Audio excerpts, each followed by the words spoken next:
কমলা নেহরু পার্কের shoe house আসলে একটা চিলড্রেন্স পার্কের অংশ। ছোটদের জন্য ওটা একটা মজার জায়গা, যেখানে তারা খেলাধুলা করতে পারে আর এই জুতোর আকারের বাড়িটার ভিতরে ঢুকতেও পারে।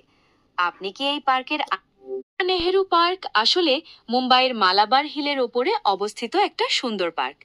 এটি 1952 সালের প্রতিষ্ঠিত হয় এবং ভারতের স্বাধীনতা সংগ্রামের অন্যতম নেত্রী কমলা নেহেরুর নামে নামকরণ করা হয়।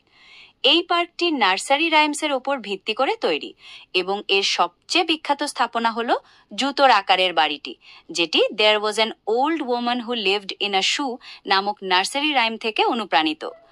2017 এবং 2018 সালে পার্কটির নস্কার করা হয় এবং নতুন করে বিভিন্ন নার্সারি রাইমসের ওপর ভিত্তি করে কিছু জায়গা তৈরি করা হয়। আপনি এই পার্কটি কমলা নেহেরু পার্ক মুম্বাইয়ের মালাবার হিলে অবস্থিত একটি সুন্দর পার্ক। এটি প্রায় 4 একর জায়গা জুড়ে বিস্তৃত এবং বিভিন্ন ধরনের গাছপালা, ফুল এবং ল্যান্ডস্কেপিং দ্বারা সুশোভিত। পার্কটির মূল আকর্ষণ হল জুতোর আকারের বাড়িটি, যেটি ছোটদের নার্সারি রাইম থেকে অনুপ্রাণিত। পার্কটিতে বাচ্চাদের খেলার জায়গাও রয়েছে, তাই এটি পরিবার এবং শিশুদের জন্য একটি দুর্দান্ত স্থান। এছাড়াও পার্কটি মালাবার হিল থেকে মুম্বাই শহরের বিস্তৃত দৃশ্যও প্রদান করে। আপনি কি এই পার্ক